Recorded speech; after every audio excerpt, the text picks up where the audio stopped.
మరి 66వ అధ్యాయము 1, 2, 3 వచనాలు, అలాగనే అపోస్తల కార్యము మరి 7వ అధ్యాయము 47, 48, 49, 50 వచనాలు మరి చదవబడ్డాయి.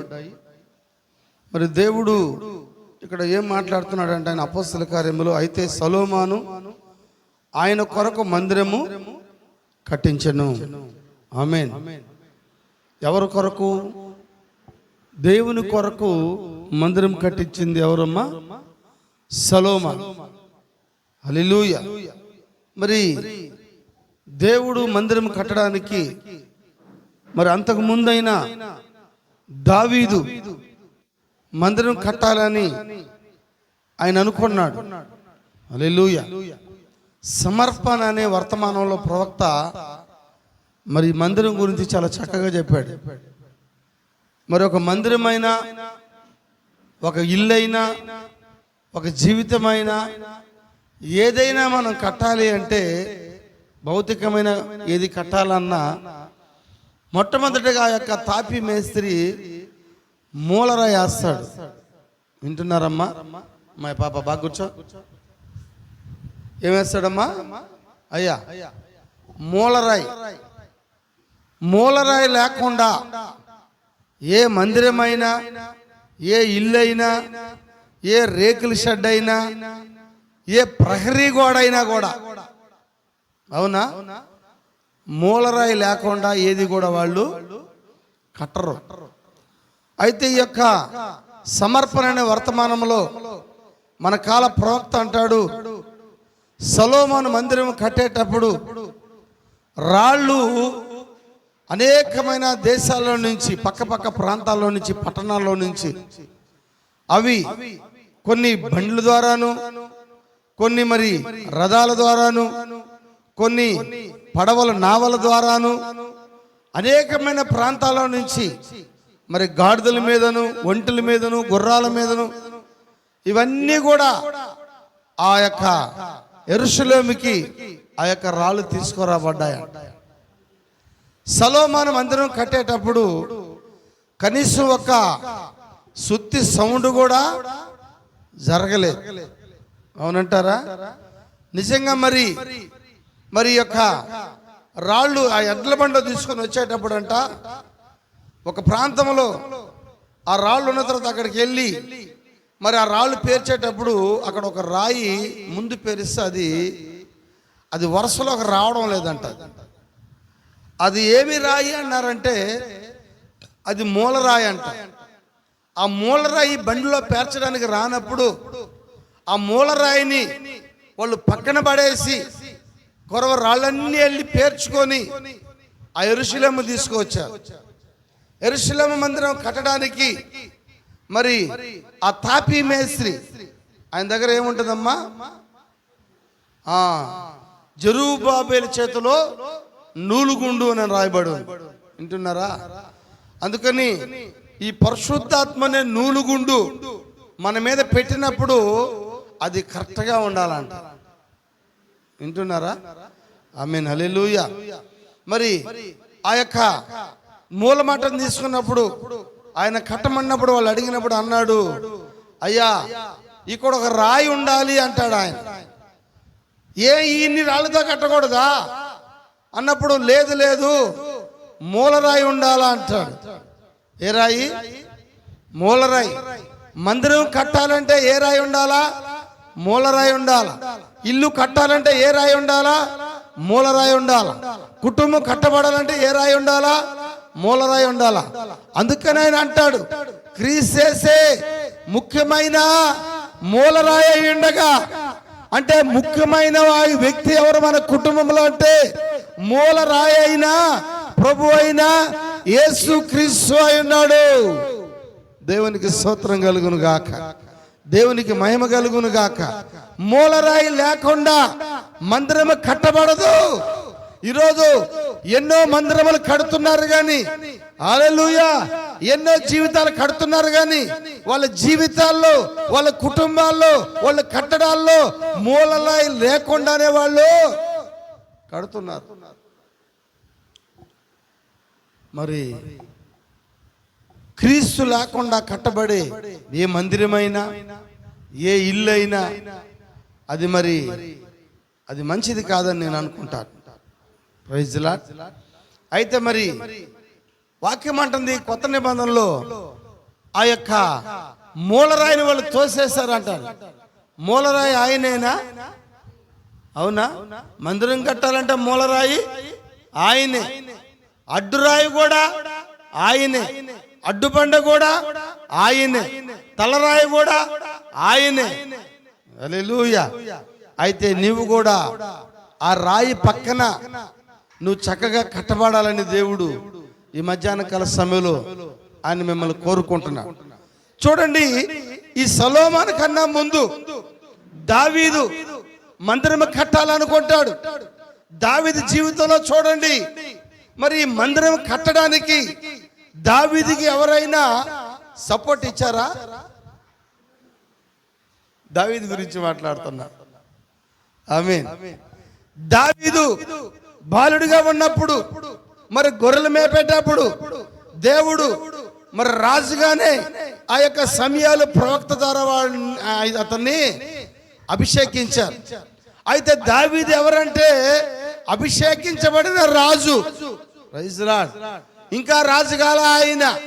అయితే చిన్నవాడిగా ఉన్నప్పుడే, గొర్రెలు మేపేటప్పుడే మరి దేవుడు సమయాల ద్వారా దావీదుని రాజుగా అభిషేకించాడు. హల్లెలూయా. మరి గొర్రెలు మేపేటప్పుడు దావీదు చాలా మంది స్నేహితులు ఉండి ఉండవచ్చు. దాని తర్వాత దావీదు మరి ఆ యొక్క ఫిలిష్తీయుల్లో మరి ఆ యొక్క ఇశ్రాయేలుకి యుద్ధం జరుగుతున్నప్పుడు, హల్లెలూయా, ఆ యొక్క ఫిలిష్తీయులు ఎవరు? గొలియాతుని చంపడానికి ఎవరు అక్కడ లేరు. వాడు ఛాలెంజ్ చేసి పిలుస్తున్నాడు. ఏమని?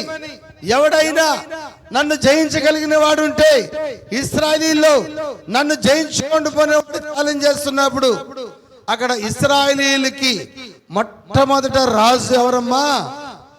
సౌలు రాజు. ఆడు కూర్చొని ఎక్సర్సైజ్ చేసుకుంటున్నాడు అంట. వింటున్నారా? కొంచెం మెల్లిగా వెళ్దాం వాక్యంలోకి. ఈ మధ్యాహ్నం మనతో మాట్లాడతాడు ఆయన. హల్లెలూయా. అయితే ఆయన ఎక్సర్సైజ్ చేసుకుంటూ, వీరులు ఉన్నారు, యుద్ధశూరులు ఉన్నారు, బలం కలిగిన వాళ్ళు ఉన్నారు, అందరికన్నా ఎత్తు కలిగిన వ్యక్తి ఎవరైనా ఉన్నారంటే అది సౌలు రాజు అయి ఉన్నాడు. అవునా? దేవుడు వాళ్ళకి ప్రవక్తనిచ్చాడు. వాళ్ళకి ప్రవక్తలు కాదు, మాకు రాజు కావాలన్నారు వాళ్ళు. ఆమేన్ లేదా? దేవుడు వాళ్ళకి ఎవరినిచ్చాడమ్మా?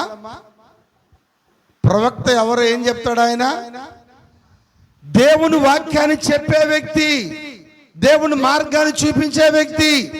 దేవుడు ప్రవక్తతో మాట్లాడినప్పుడు చూడండి, యాజకుడికి ప్రవక్తకున్న వ్యత్యాసం గత కాలంలో చెప్పానా? ప్రవక్త అనే వ్యక్తి దేవుడు చెప్పిన సమాచారాన్ని తీసుకొని వచ్చి ప్రజలకు చెప్పే వ్యక్తే ప్రవక్త అయి ఉన్నాడు. చెప్పచ్చా? యాజకుడు ఏంటంటే ప్రజల యొక్క సమాచారాన్ని తీసుకొని వెళ్ళి దేవుడికి అందజేసేవాడి పని యాజకుడు పని. ప్రజల సమాచారాన్ని దేవుడి దగ్గరికి చేర్చే పని యాజకుడిది. దేవుడి సమాచారాన్ని ప్రజల దగ్గర తీసుకొచ్చే పని ప్రవక్త పని. అవునా? ప్రవక్త సమూయేలు ప్రవక్తతో మాట్లాడినాడు, మీకా ప్రవక్తతో మాట్లాడినాడు, దానియేలు ప్రవక్తతో మాట్లాడినాడు. చెప్పచ్చా? ఎందుకంటే దేవుడు ఉద్దేశించిన కార్యములని, తను సంకల్పించిన దానిని తన ప్రవక్తలకి బయలుపరచకుండా ప్రభు అయిన యెహోవా ఏమీ చేయడు. ఆయన ఏమైనా చేయాలి అనుకుంటే మొదట ఎవరికి బయలుపరుస్తాడు? ఆయన ప్రవక్తలకు బయలుపరుస్తాడు. ఆయన చెప్పచ్చా? సదోమ గొమొర్రా పట్టణం నాశనం అయ్యేదానికి ముందు దేవుడు అబ్రాహాముతో మాట్లాడుతున్నాడు. ఆయన చెప్పచ్చా? ఓ ప్రపంచం నాశనం అయిపోయేదాని ముందు నోవాహుతో మాట్లాడుతున్నాడు. ఆయన బబులోను రాజ్యం కూలిపోయేదానికి ముందు దానియేలు ద్వారా హెచ్చరించబడింది.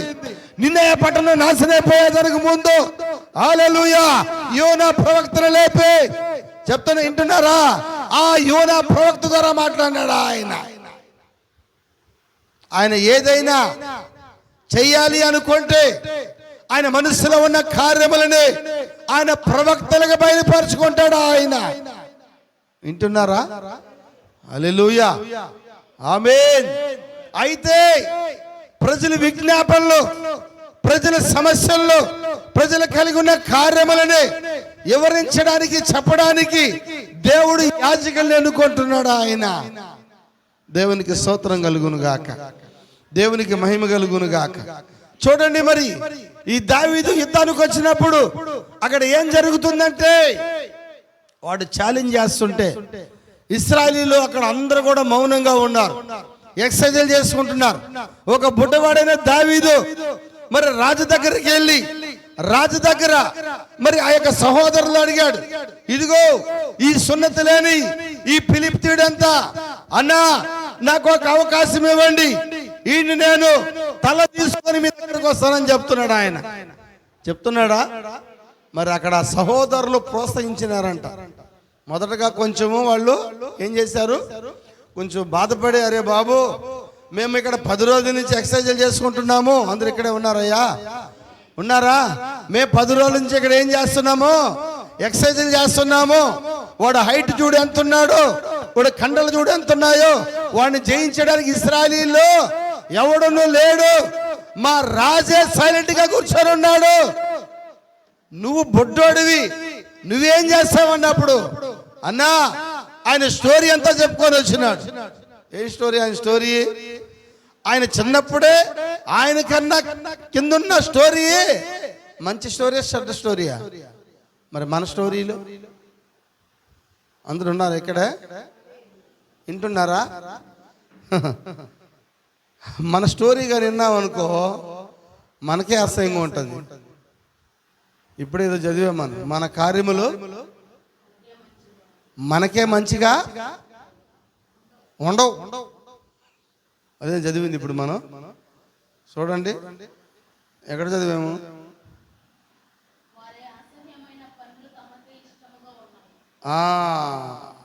ఉన్నాయంటమ్మా.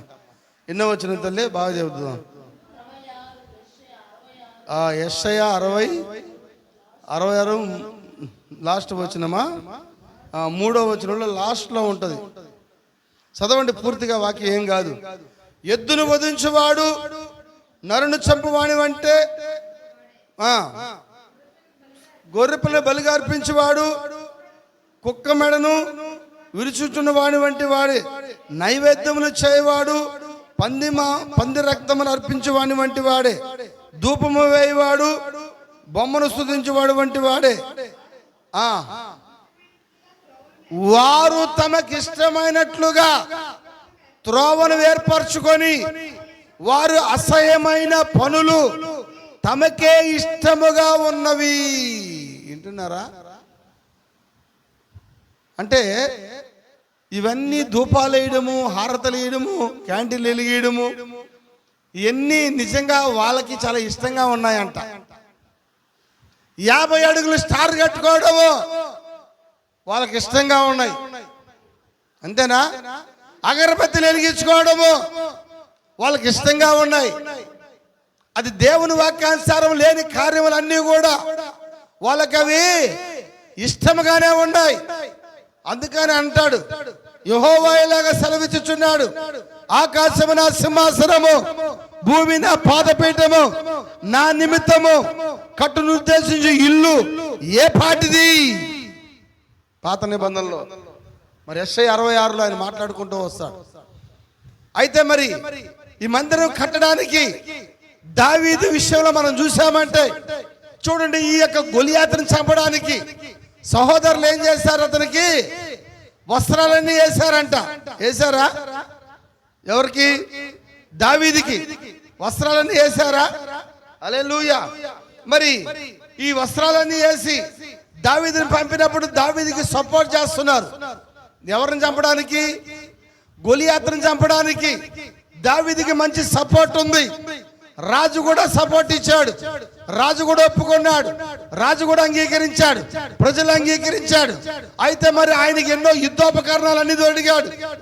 చేతికి ఖడ్గం ఇవ్వబడింది, ఈ చేతికి మరి డాలు ఇవ్వబడింది, ఆయనకి జోళ్ళు ఇవ్వబడ్డాయి, ఆయనకి కిరీటం పెట్టబడింది.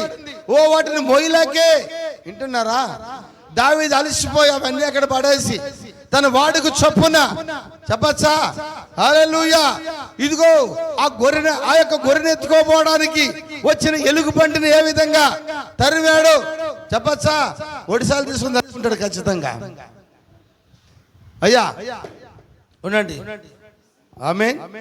మరి ఆ సింహాన్ని కూడా ఒడిశాల తీసుకొని తరిమి ఉంటాడు. ఇప్పుడు అదే ఒడిశాల ఏ ఎలుగుబంటి మీద ప్రయోగించాడో అదే ఒడిశాల, ఏ సింహం మీద ప్రయోగించాడో అదే ఒడిశాల. హల్లెలూయా. శత్రువు అయిన ఫిలిష్తీ మీద కూడా అదే ఒడిశాలు తీసుకొని పోతా ఉన్నాడు ఆయన. చెప్పచ్చా? ఆమేన్. అదే ఒడిశాలు తీసుకొని పోతున్నప్పుడు గొలియాతు అడుగుతున్నాడు, ఓయ్ నేనేమైనా కుక్కనా అన్నాడు. నిజంగా వాడు కుక్కే, సున్నత లేనివాడు కుక్కే, రక్షణ లేనివాడు కుక్కే, అన్యుడైన వాడు కుక్కే. అది ఏ జాతి వాడైనా ఆ జాతి కుక్క అయింది. అది కుక్కలుగా మళ్ళా జాతులు వింటున్నారా? కానాడు స్త్రీ వెళ్ళినప్పుడు ఏమన్నాడు ఆయన? అన్యజనులైన మీరు కుక్కలు అన్నాడు ఆయన. రొట్టె ముక్కలు కుక్కలకు పెట్టుట యుక్తం కాదన్నాడు ఆయన. ఎప్పుడైతే మరి ఈ యొక్క దావీదు వెళ్ళి ఆ గొలియాతుని ఒడిశాలో కొట్టినప్పుడు ఆ రాయ ఆయన యొక్క తల్లోకి వెళ్ళిపోయిందంట. రాయ వింటున్నారా? రాయ ఎక్కడికి వెళ్ళిపోయింది? గొలియాతు యొక్క తల్లోకి వెళ్ళిపోయింది రాయ. ఆమేన్. తల్లోకి వెళ్ళిపోయిన తర్వాత గొలియాతు పడిపోయినప్పుడు అక్కడికి వెళ్ళి గొలియాతు చేతిలో ఉన్న ఖడ్గం తీసుకొని వాడి ఖడ్గంతోనే వాడి తలను నరికి, చిన్న బాలుడు వింటున్నారా? చాలా చిన్నవాడు. ఆమేన్. ఆ యొక్క సైన్యంలోకి ఆ తలను తీసుకొచ్చి ఆ యొక్క సౌలు యొక్క పాదాల దగ్గర వేసినాడు అంట. వేస్తానే మరి అక్కడ దావీదు ఒకసారి మనం చూద్దామా?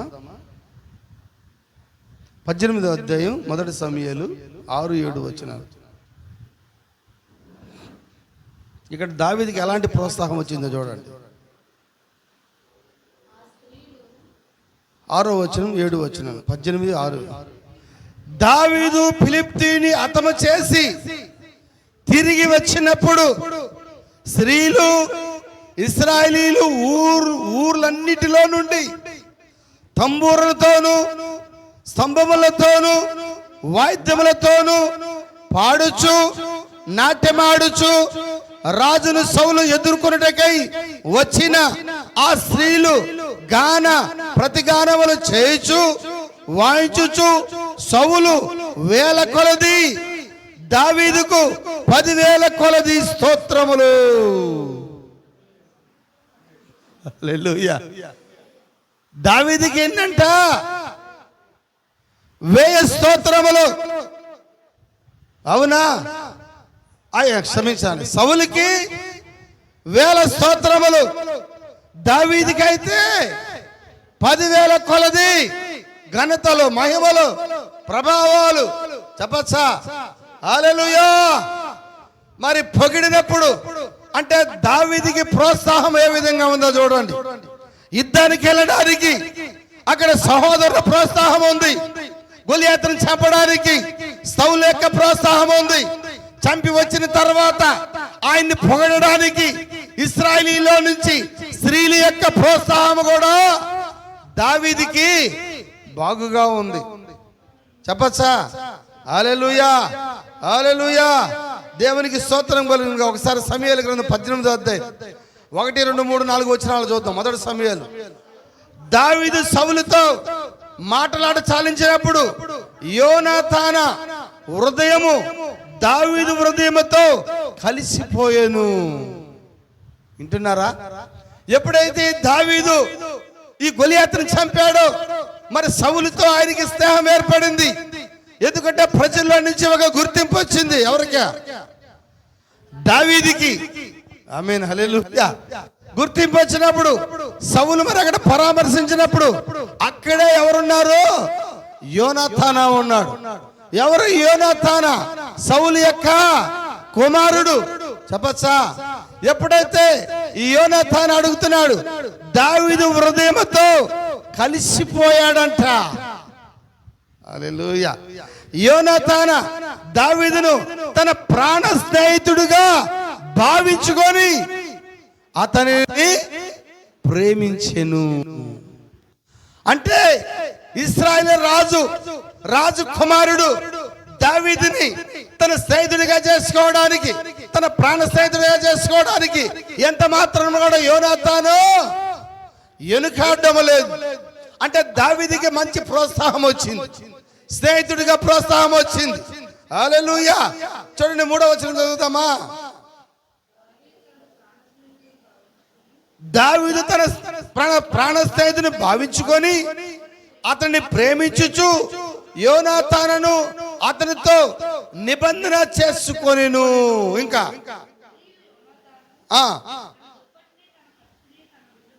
తన దుప్పటిని, తన కత్తిని, తన విల్లును, నడికట్టును తీసి దావీదుకి ఇచ్చును. ఒకసారి గట్టిగా చప్పట్లు కొడదాం మనము.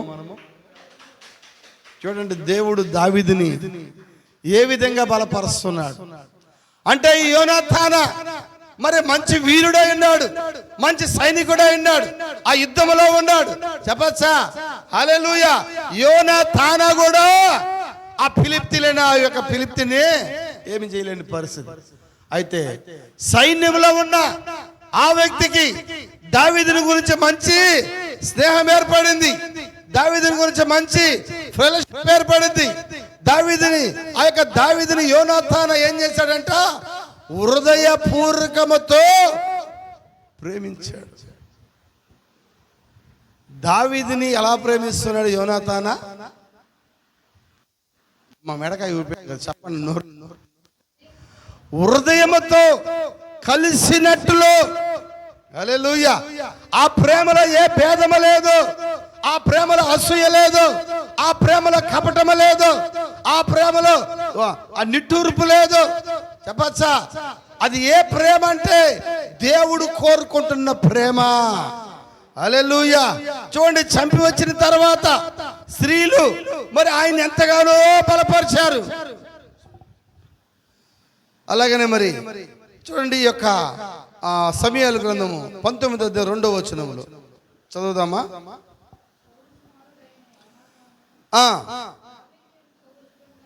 దావీదునందు బహు ఇష్టం. ఇది పైన చూసాం మనం, ప్రేమ అంతా చూసాం కదా.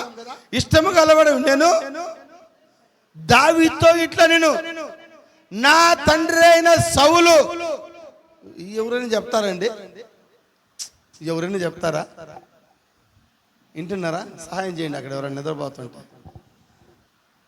హల్లెలూయా. ఈ సహాయం హెల్ప్ చేయండి అంతే, ఇంకేం చేయొద్దు. ఇప్పుడు ఒక తండ్రి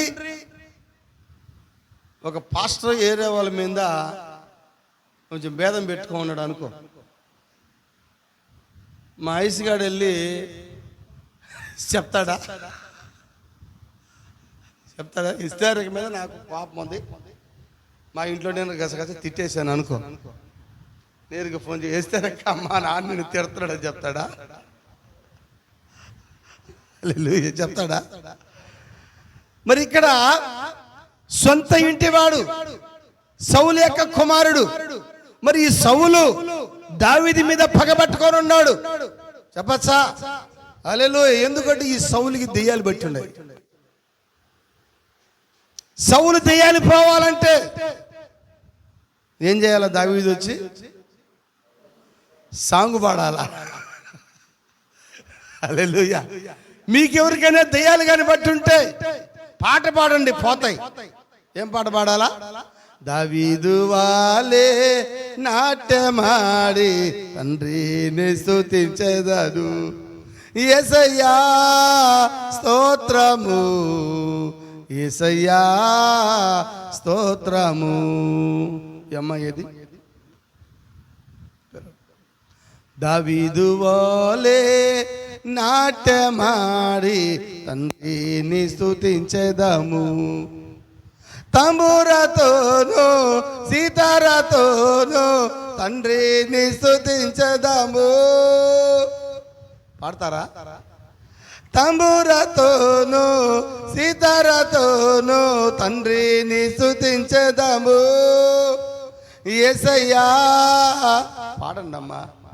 స్తోత్రము యేసయ్యా స్తోత్రము. అంతేనా?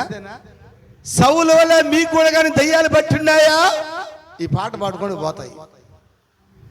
మీకు భేదం ఉందా? సౌలుకి భేదం ఉంది, సౌలుకి దయ్యాలు పట్టున్నాయి. అవునా? దావీదు వచ్చి ఎప్పుడైతే మృదం వేస్తాడో, పాట పాడతాడో, సౌలుకున్న దయ్యాలన్నీ కూడా వెళ్ళిపోతాయి. నీకు చిరాకు ఉంటే ఏం చేయాలి? నువ్వు దేవుణ్ణి స్తుతించు, దేవుణ్ణి గణపరచు. హల్లెలూయా. వింటున్నారా? చూడండి తర్వాత 2వ సమూయేలు గ్రంథం 5వ అధ్యాయము. ఇక్కడ కొంతమంది ప్రజలు వస్తున్నారు.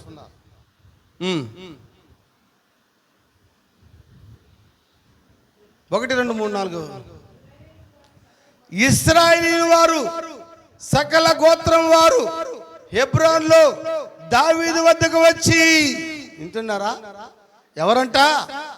సకల గోత్రం వాళ్ళు దావీదు వద్దకు వచ్చి, చిత్తగించుము, మేము నీ ఎముక వంటి వారము, నీ రక్త సంబంధులము.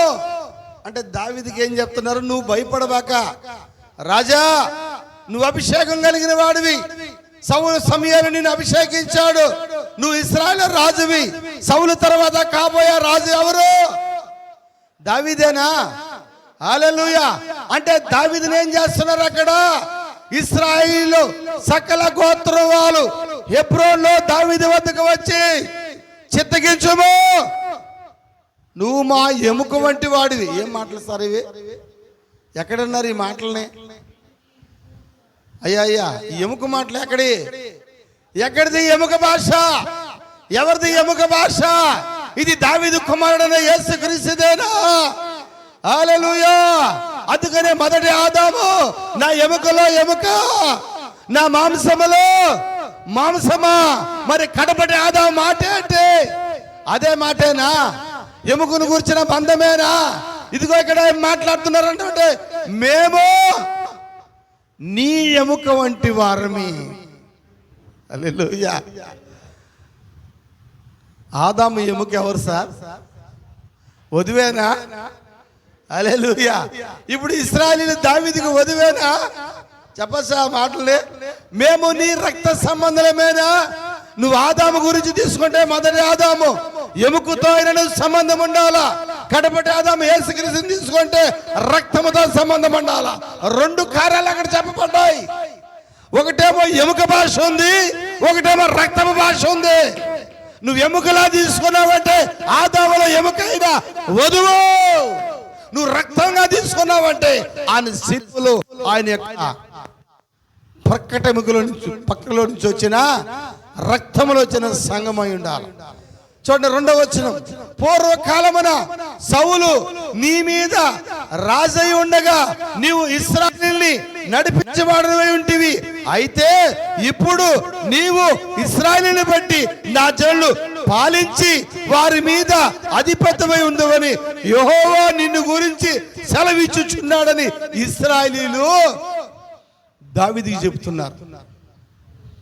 3వ వచనం. మరియు ఇశ్రాయేలు వారి పెద్దలను హెబ్రోను రాజు యొద్ద రాగా, రాజైన దావీదు హెబ్రోనులో యెహోవా సన్నిధిని వారితో నిలబడి చేసిన గనుక ఇశ్రాయేలు వారి మీద రాజైటికై వారు దావీదును పట్టాభిషేకము చేసి. చప్పట్లు కొడతాం మనం గట్టిగా. ఇప్పుడు రాజును చేయడానికే ప్రజలు ఎంతగానో ప్రోత్సహిస్తున్నారు. చెప్పచ్చా? హల్లెలూయా. అంటే అక్కడ యుద్ధానికి వెళ్ళడానికి సైన్యం ఎంతగానో ప్రోత్సహిస్తున్నారు. చెప్పచ్చా? చివరికి రాజుతో సావాసం కలగాలన్నా, యోనాతాను స్నేహితులు చేసుకోవడానికి ఎంతగానో ప్రోత్సాహం కలిగి ఉన్నాడు. చివరికి సౌలు ఈయన మీద పన్నాగం కట్టినప్పటికీ తన స్నేహితుడైన కుమారుడికి మా నాన్న నీ మీద పగబట్టుకొని ఉన్నాడని ఈ విషయాలు కూడా దావీదుకి తెలియపరుస్తా ఉన్నాడు. ఎవరు? యోనాతాను. అంటే దావీదు జీవితంలో మందిరం కట్టడానికి ఎవరైనా దావీదుని ప్రోత్సహించారా? ప్రోత్సాహం ఉందా? దావీదు మందిరం కట్టడానికి ప్రోత్సాహం ఉందా? మందసం ఎక్కడో ఫిలిప్తీల ఆధీనంలో ఉన్నప్పుడు దాన్ని తీసుకురావడానికి దావీదు, మందిరం కట్టడానికి కాదు. అవునా? తీసుకొచ్చిన తర్వాత కడతాడేమో. తీసుకురావడానికి దావీదు ఈ కార్యాలన్నీ గత కాలంలో మనం చూసాం. ఏమేమి ఎవరెవరిని మాట్లాడినాడు. మరి ఆ యొక్క మేళాలు వంచమని, మంచి సింగర్ని, సునాదం వేసామని వీళ్ళందరిని మాట్లాడా. బట్ అయితే కొత్త బండి కట్టించి బండి మీద ఎక్కించి మరి అక్కడ ఒక మంచి సైనికుడు, మంచి యాజకుడు అంటారు, ఉజ్జా. అవునా? ఎవరు ఈ ఉజ్జా? అతను ఒక మంచి యాజకుడు, అతను ఒక లేవీయుడు. వింటున్నారా? అంటే ఈ లేవీయుడు యొక్క భుజముల మీద మనసు మోయాల్సింది లేవీయుడే బండి కూర్చో ఉన్నాడంట. వింటున్నారా? ఆమేన్. ఇప్పుడు లేవీయుడు సలహా ఇవ్వాలి కదా, రాజుకి సలహా ఇవ్వాలి కదా. అందుకనే దేవుడు ఆ ఉజ్జాని ఏం చేశాడు? ఆయన చంపివేశాడు. మందసం తీసుకురావడానికి ప్రోత్సాహం ఉంది. చూడండి, ఒక రోజు దావీదు బెత్లెహేము నీళ్లు బాగుంటాయి అన్నాడు. మా ఇంటున్నారా? దావీదు ఏమంటున్నాడు? బెత్లెహేము యొక్క నీళ్లు బాగుంటాయని ఎప్పుడైతే తన సైనికులతో చెప్పాడో, ఇద్దరు సైనికులు దావీదు యొక్క దాహం తీర్చడానికి, వింటున్నారా, బెత్లెహేముకి వెళ్ళి, ఏదో ప్రవక్త చాలా చక్కగా చెప్పాడు. 38 కిలోమీటర్లు ఉన్న వర్తమానంలో, చాలా కాలం మీద నేను చదివి, 38 కిలోమీటర్లు అంటే ఇక్కడి నుంచి ఇంచుమించు నెల్లూరంత దూరం. ఆ ఇద్దరు సైనికులు దావీదు యొక్క దాహం తీర్చడానికి కొన్ని వందల వేల మందిని చంపుకొని వెళ్ళి బెత్లెహేముకి వెళ్ళి మరి యుద్ధం చేస్తూ ఆ నీళ్లు తీసుకొని వచ్చి దావీదుకి ఇచ్చారంట. దావీదు తాగాడు. ఆ నీళ్లు తాగాడమ్మా? దావీదు వాటిని తాగలేదు. దావీదు యొక్క గుక్కడి నీళ్ళ కోసం ఎంతో మంది తల్లులు బిడ్డలు కోల్పోయినారు, ఎంతో మంది బిడ్డలు తండ్రులు కోల్పోయినారు, ఎంతో మంది భార్యలు భర్తను కోల్పోయినారు, ఎంతో మంది సహోదరు అన్నను కోల్పోయినారు, ఎంతో మంది తమ్ముళ్ళు వాళ్ళ సహోదరులు కోల్పోయినారు. రక్తంతో నిండిన నీళ్ళు తీసుకొచ్చి ఇచ్చినారు దావీదు. తాగాడా? తాగల. ఎందుకంటే ఒకరోజు యేసుక్రీస్తుకి చేదు చెరగమిస్తారని ముందుగానే తెలుసు కాబట్టి దేవుడు దావీదులో బయలుపరుచుకుంటున్నాడు.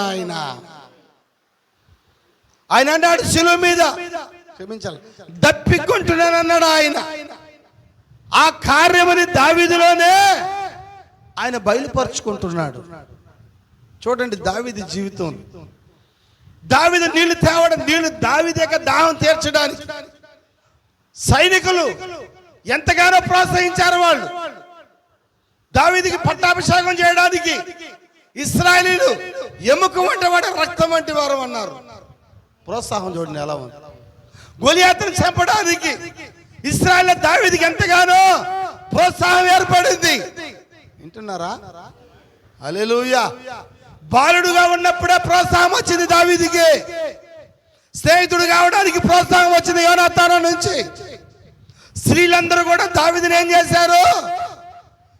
పొగిడారు. దావీదు బెత్లెహేము నీళ్ళు బాగుంటాయి అన్నారు.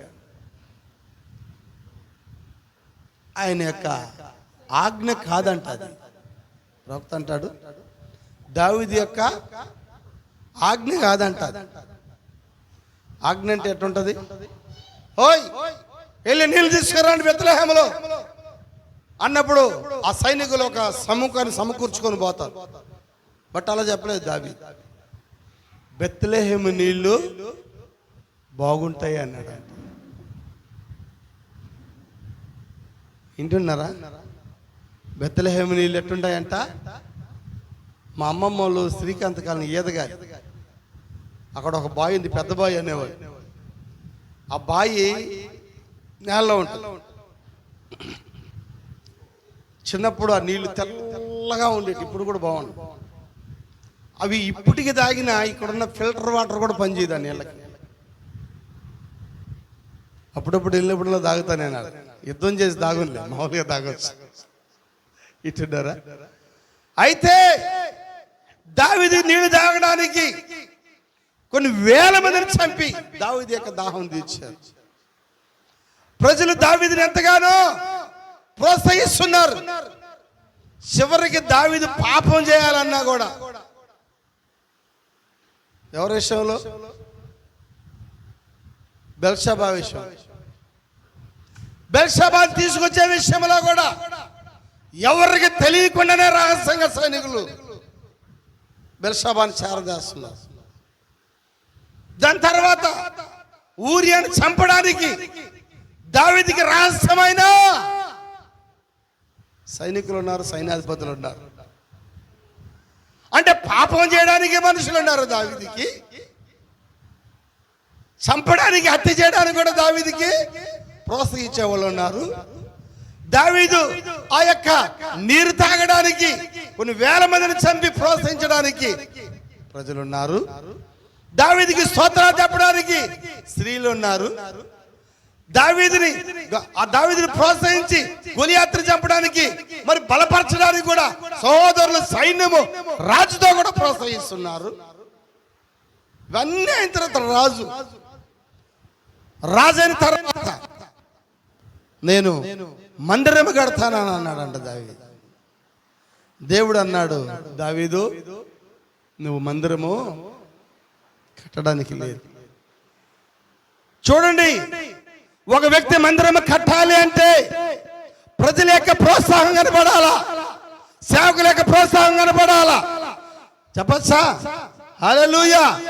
మరి వాళ్ళ ప్రోత్సాహం లేకుండా చూడండి, అదే సొలొమోను మందిరం కట్టాలనుకున్నప్పుడు దావీదు వలే కాదు. ఇక్కడ సొలొమోను ఒక మాట చెబితే సొలొమోను యొక్క కీర్తి గురించి చెప్పడానికి. ఎవరి గురించి? సొలొమోను యొక్క కీర్తి అంటే సొలొమోను జ్ఞానం కలిగిన వాడు, సొలొమోను తెలివి కలిగిన వాడు, సొలొమోను ఏ ప్రశ్నకైనా సమాధానం ఇవ్వగలడు. చెప్పచ్చా? హల్లెలూయా. సొలొమోను తెలివితేటలతో రాజ్యాన్ని, దావీదు ఎత్తులు పై ఎత్తులతోను. చెప్పచ్చా? ఆమేన్. దావీదు రాజ్య పరిపాలన ఎలా ఉంది? ఎత్తులేనమ్మా, యుద్ధాలేనా, పరిపాలన అంతా మోసాలేనా? చెప్పచ్చా? ఎవరో భార్య వ్యభిచారమేనా? ఆ నుంచి హత్యేనా? ఏవి తెలియనట్టు నటనేనా? సొలొమోను అలా లేదు. సొలొమోను కీర్తి, సొలొమోను ఎలా ఉంది? దావీదుకి సొలొమోనే చూడండి. అందుకనే దేవుడు అన్నాడు, దావీదు నీ ద్వారా నేను మందిరం కట్టించుకో. ఎందుకంటే నీ చేతులు రక్తముతో నిండి ఉన్నాయి, నువ్వు మోసకరమైన తనములో ఉన్నావు. చెప్పచ్చా? అందుకని నేను నీ కుమారుడైన సొలొమోను. దావీదు జీవితంలో ఎంతో మంది ఎన్నో ప్రోత్సాహాలు వచ్చాయి, కానీ మందిరం కట్టే ప్రోత్సాహంలో ఏ సైనికుడు కూడా అతనికి సపోర్ట్ ఇవ్వాల. అయితే ఆయనే మందస్థానం తీసుకుని రావాలనుకున్నాడు. దావీదు యొక్క సావులో ఒక సైనికుడు ఉజ్జా సావు. దేవుని చిత్తం లేకుండా, దేవుని ఆలోచన లేకుండా, దేవుని చిత్తం ఏంటో తెలుసుకోకుండా, నీ కోరిక కోసము, నీ ఆలోచన కోసము, నీ తలపు కోసము నువ్వు మందిరాన్ని కట్టడం ప్రారంభిస్తే విశ్వాసాన్ని చంపడానికి కానీ దేవుని చిత్తాన్ని ఎంత మాత్రం కూడా అది నెరవేర్చడానికి కానే కాదు. వింటున్నారా? హల్లెలూయా. సొలొమోను మందిరం కట్టాలనుకున్నప్పుడు ఎక్కడెక్కడి నుంచో వచ్చినాయి. సౌలు క్షమించాలి, మోషేకి దేవుడు చెప్పాడు, మీరందరూ గుడారం వేసుకుని నాకు కూడా ఒక గుడారము ఏమని చెప్పాడు మోషేకి. మోషే గుడారం ఏమైనప్పుడు మోషే చెప్తున్నాడు, ఆ స్త్రీలతో చెప్తున్నాడు, సిస్టర్స్ ఇదిగో మీరు కొన్ని నూలులు తీసుకురండి, కొన్ని చీరలు తీసుకురండి, కొన్ని వస్త్రాలు తీసుకురండి, కొన్ని పట్టలు తీసుకురండి, దానికి సంబంధించిన అల్లికలు తీసుకురండి అన్నప్పుడు ప్రజల ప్రోత్సాహం అంతా వచ్చిందంట సౌలుకి. మోషే అన్నాడంట, సిస్టర్స్ చాలండి అన్నాడు. ఏమన్నాడు? చాలు, మీరు తెచ్చినటి మందిరం సరిపోయి ఇంకా ఎక్కువైపోయేటట్టున్నాయి. మందిరం కట్టాలంటే అలాంటి ప్రోత్సాహం రావాలి. సేవ చేయాలంటే అలాంటి ప్రోత్సాహం రావాలా. సొంత వాళ్ళే ప్రోత్సహించలేనప్పుడు దావీదు జీవితంలో మందిరం కట్టడానికి ఎవరు ప్రోత్సాహం, మనం ఇంతమందిలో మనం ఇది చూసాం, కానీ మందిరం కట్టే ప్రోత్సాహాలు మనం దావీదులో చూడాలి. సొలొమోను జీవితంలో చూసాం. ఎప్పుడైతే ఆ విశ్వాసులు వెళ్ళి, ఆ దక్షిణ దేశపు రాణికి వర్తకులు వెళ్ళి, ఆ బిలీవర్స్ వెళ్ళి వాళ్ళ దేశంలో దావీదు కీర్తి కాదు కానీ, సౌలు కీర్తి కాదు కానీ, సొలొమోను కీర్తి చెప్పారంట వాళ్ళు. చూడండి, ఆ యొక్క దక్షిణ దేశపు రాణి వాళ్ళ దేశము నుంచే బంగారు, డబ్బు, వెండి, రాగి, దేనికోసము? సొలొమోను మందిరం కడుతున్నాడని. ఆమె యూదురాలు కాదు, ఆమె అన్యురాలు. ఆమె గాడిదలు తీసుకొని, రథాలు తీసుకొని, కొంత డబ్బు, బంగారు ఆస్తి అంతా తీసుకొని సొలొమోను చూడడానికి వచ్చి అవన్నీ ఆయనకి ఇచ్చిందంట. ఇచ్చి ఏటేటా పంపేదంట. హల్లెలూయా. దావీదు జీవితంలో ఇలాంటి కార్యాలు లేవు. ఎందుకంటే దేవుని చిత్తము సొలొమోను ద్వారా కట్టించుకునేది.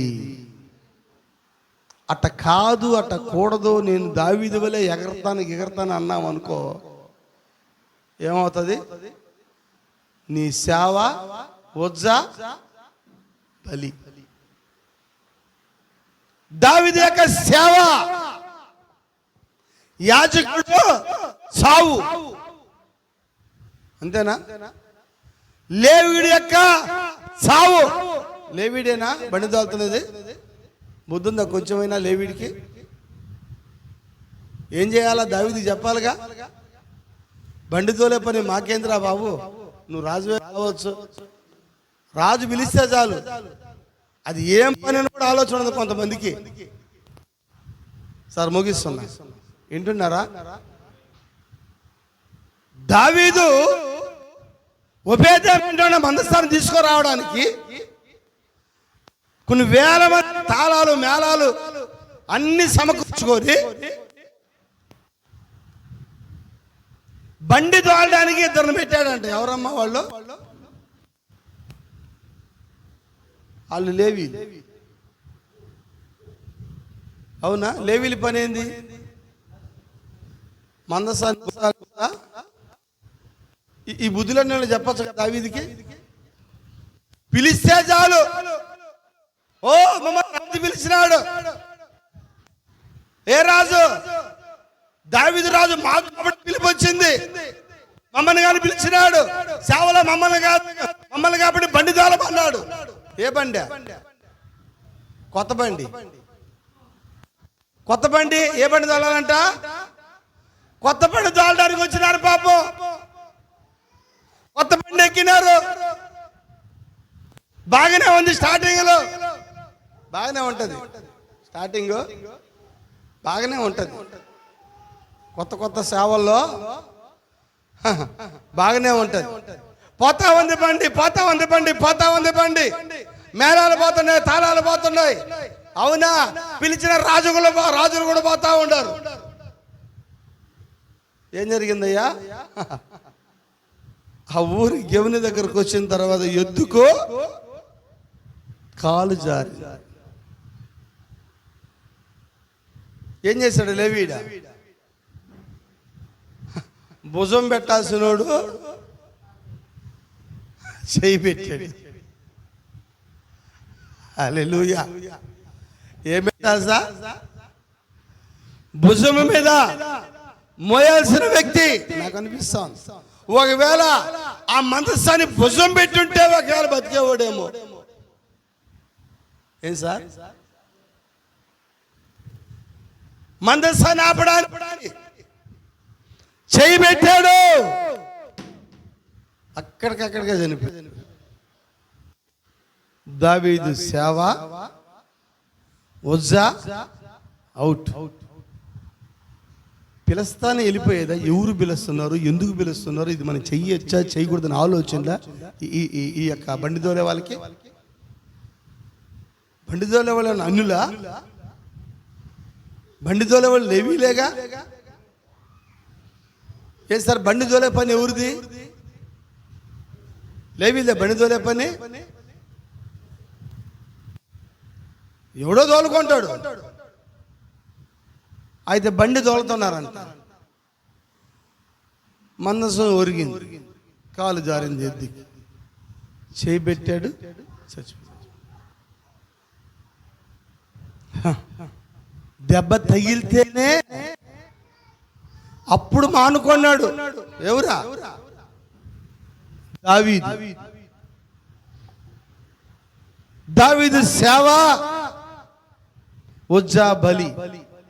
ఈరోజు ఎంతో మంది పిలుపు లేకుండా సేవకు వచ్చి ఎంతో మంది విశ్వాసాలు చంపుతున్నారు. దేవుని చిత్తం లేకుండా దేవునికి ఒక సేవ చేయుట, ప్రయత్నించుట, నీ కోరిక తీర్చుకోవడానికి దేవుడు సేవకు పిలవలే నిన్ను.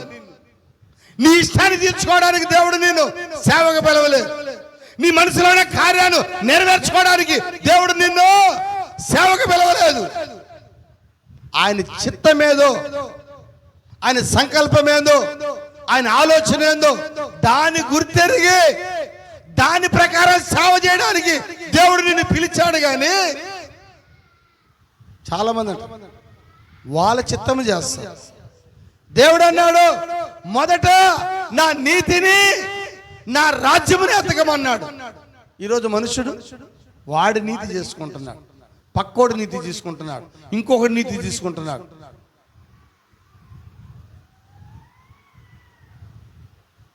ఈరోజు ఆయన అన్నాడు, నా నీతిని నా రాజ్యముని ఎతుకుము, తర్వాత అవన్నీ మీకు అనుగ్రహించబడతాయి. హల్లెలూయా. దావీదు జీవితంలో సేవకి ఏమాత్రమైన ప్రోత్సాహమో లేదు. సొలొమోను జీవితంలో మందిరం కట్టడానికి ఎంతో ప్రోత్సాహం వచ్చింది. దేవునికి స్తోత్రంగా. మన సేవలో కూడా ఎంతో మంది ప్రోత్సాహం ఉందని నేను నమ్ముతున్నాను. ఎంతమంది నమ్ముతున్నారు? దేవుడి మధ్యాహ్న కాల సమయంలో మనం దీవించి ఆశీర్వదించి బలపరచును గాక. మరి కళ్ళు మూసుకున్నాం, ప్రార్థన చేసుకున్నాం. పరిశుద్ధుడ దేవ వందనాలు.